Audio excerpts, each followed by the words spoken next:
Euskal Herritarrak libre.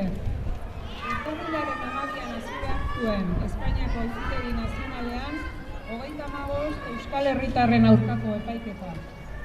Auzitegien artean dago Marisa Alejandro Usurbilarra eta fiskaltzak 10 urteko espetxe zigorra eskatzen du Marisaren aurka eta gainerakoen aurka.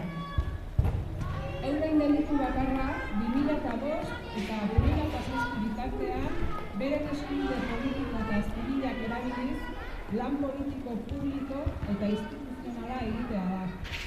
Baina dakizuen bezala, epaiketa bertan behera geratu zen, Guardia Zibilak euren 3 abogatu atxilotu zituztelako operazio zabalago baten baitan.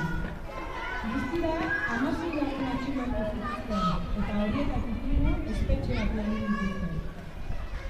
Euren delitu bakarra, euskal presoen eskubideen defentsa eta errespetua bermatzeko lan egitea da.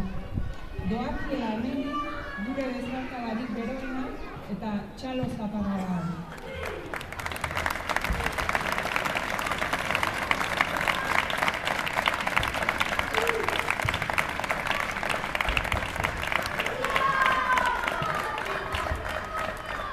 Ez da kasualitatea operazio hori Bilbon milaka eta milaka pertsonek Espainiako espetxe politika kriminala salatzeko egindako manifestazioaren biharamunean burutzea. Mendekuz jokatzen du PP, eta horixe izan da manifestazioari emandako erantzuna. Euskal preso politikoei sostengu mota guztiak kentzeko helburuz operazio polizial basatia gintzea. Abogatuak atxilotuz, labeko egoitzak minatuz, 80.000 euro lapurtuz, justu 35 militante politiko Madrilen epaitzen hasi behar zuten egun berean. Bide guzti hauen arma bakarra papera eta boligrafoa dira.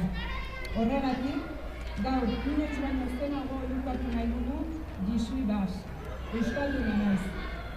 Dudarik ez, aste beltza izan da honakoa. Izan ere, hori dena gutxiez eta auzitegi gorenak euskal presoi Frantzian betetako urteak aintzat ez hartzeko erabakia hartu du. Presoei espetxealdiak aurrigabe luzatuz eta Europako araudiei bizkar emanez. Mendeku politikaren beste adibidea Josu Uribe-Etxeberria larriki gaixo egon den presoaren heriotza izan da. Urtarrilaren 10ko eta atzoko manifestazioetan argi geratu zen euskal gizartearen gehiengoak espetxe politika aldatzea eta presoei ezartzen zaizkie salbuespeneko neurriak bertan behera uztea nahi duela. Tartean, preso gaixoak kaleratzea.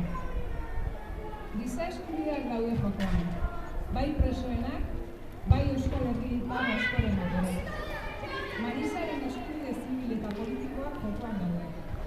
Horregatik, gaur hemen bildu gara, Marisari eta gainerako auziteratuei gure babesa adierazteko.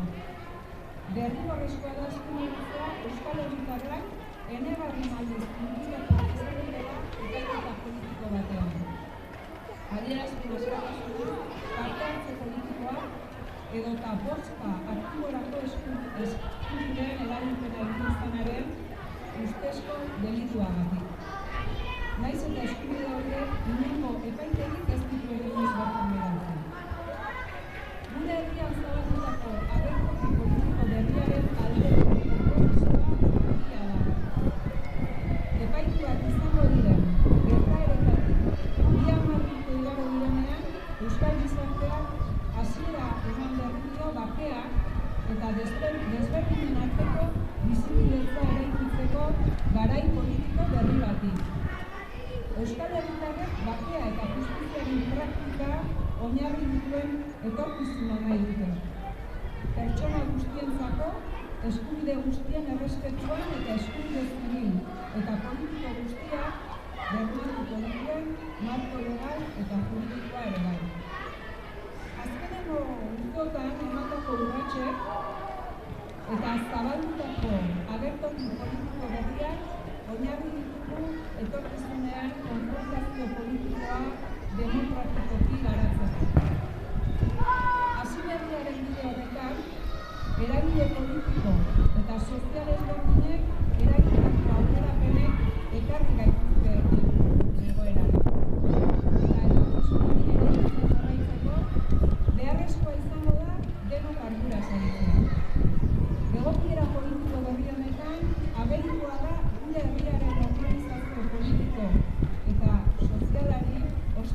ezartzea guztiz lekuz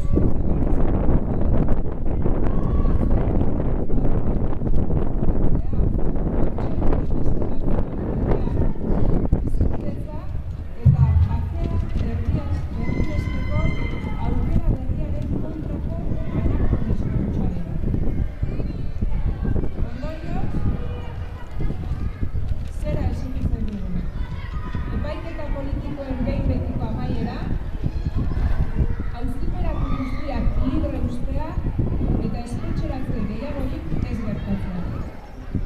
Hori dela eta, urtarrilaren amaieran hastekoaren auziperatze politikoa inoiz ez abian jartzea nahiko genuke.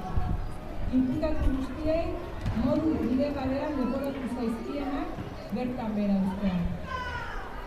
Eta lan politikoa burutu eta bere oinarrizko askatasun guztien eragiketa egiteko duten eskubidea berresten.